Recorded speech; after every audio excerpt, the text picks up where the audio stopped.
আকি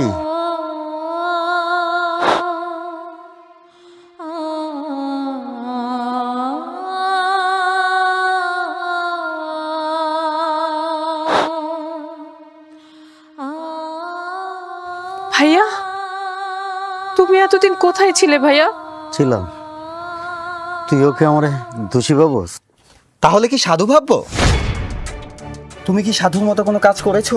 না রে ভাই, আমি তো চোর, চোরের মতো কাজ করছি। তোমার চুরির জন্য আপুর বিয়ে ভেঙেছে। রাস্তাঘাটে চলতে পারছি না, মানুষ শুধু ছি ছি করছে। বাইরে তোরা আমার মাফ করে দে।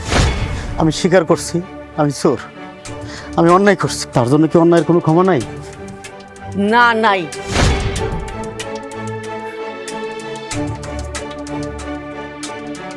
তুই আমার পেটের সন্তান হয়ে চুরি করবি, এই অপরাধ